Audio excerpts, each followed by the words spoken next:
జ్ఞానాపురం విచారణ విశాఖ మేత్రాసనం శతవార్షికోత్సవ వేడుకలు 1872 సంవత్సరంలో రూపుదిద్దుకున్న జ్ఞానాపురం విశాఖ అతి మేత్రాసనమునకు మణిమకుటమైన జ్ఞానాపురం తెలుగు శ్రీసభ కీర్తి కిరీటానికి వన్నెలెత్తిన జ్ఞానాపురం 1972 సంవత్సరంలో శతవార్షికోత్సవ వేడుకలను 1998 సంవత్సరంలో 125 వసంతాల వేడుకను ఘనంగా జరుపుకొని ఆధ్యాత్మిక ప్రగతి రథచక్రాల పరుగుతో 150 వసంతాల విశ్వాస ప్రయాణాన్ని కొనసాగిస్తుంది.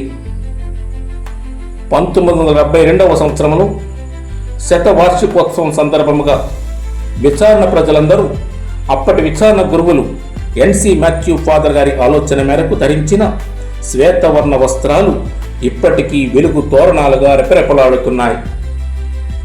1998లో అప్పటి విచారణకర్తలు వర్గీస్ చాప్రత్ ఫాదర్ గారి నేతృత్వంలో 125 వసంతాల వేడుకను ఘనంగా నిర్వహించారు. 150 సంవత్సరాల పైగా ఘన చరిత్ర కలిగిన జ్ఞానాపుర గ్రామం దేవుని పట్ల భయభక్తి విశ్వాసాలు, జ్ఞానాపుర గ్రామాభ్యుదయం ఎడల మక్కువ కలిగి ఉండటం వలన, విచారణకర్తలు పెద్దల మాటకు కట్టుబడి ఉండటం వలన అభివృద్ధి పదంలో ముందుకు సాగింది. ప్రస్తుత విచారణకర్తలు ఘనత వహించిన జొన్నాడ జాన్ ప్రకాష్ గారి నేతృత్వంలో గ్రామ పండగ, ఉప్పు పండగ, మృక్కిబడి పండగ, అదే దేవమాత మోక్షారోపణ పండగ 125 వసంతాల జూబిలీ వేడుకను కొనియాడుచూ ఉండగా ఘన చరిత్ర గల జ్ఞానాపురం గత కాలపు విలువలతో ప్రగతి పదమున పయనించాలని ఆశిద్దాం.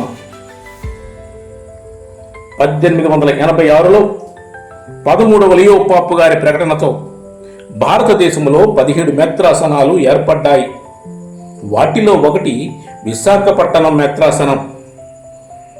1886లో ఏర్పడిన ఈ మేత్రాసనం 1986లో అప్పటి మేత్రానులు మహాఘనత వహించిన డాక్టర్ కాగితపు మరీదాసు గారి జ్ఞాన పాలనలో శతవార్షికోత్సవ వేడుకలను జ్ఞానాపురం విచారణ కేంద్రంగానే నిర్వహించారు.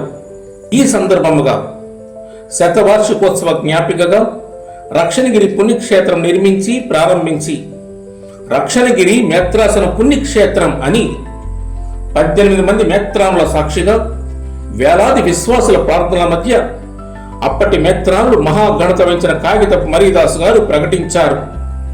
ఈ సందర్భంలోనే పునీత పేతురు దేవాలయం, సెయింట్ పీటర్స్ చర్చ్, అదే మన జ్ఞానాపుర విచారణ దేవాలయం కేథడ్రల్ మేత్రాసన ప్రధాన దేవాలయముగా ఉన్నత స్థాయిని పొంది సెయింట్ పీటర్స్ కేథడ్రల్ పునీత పేతురు ప్రధాన దేవాలయముగా పిలువబడుచున్నది. సెయింట్ మేరీ సెంటినరీ బిఈడి కళాశాలను శతవార్షికోత్సవ గుర్తుగా ప్రారంభించారు. ఇలా ఎన్నో తీపి గుర్తులతో విశాఖ మేత్రాసన శతవార్షికోత్సవ వేడుకలు జ్ఞానాపురం కేంద్రంగా నిర్వహించారు. వార్షికోత్సవాలు, అభిషేకాలు, శతవార్షికోత్సవాలకు వేదికైన ఓ జ్ఞానాపురమా, నీ ఘన చరిత్రకు ఇందులో భాగస్థులైన ప్రతి ఒక్కరికి 100 కోటి వందనాలు.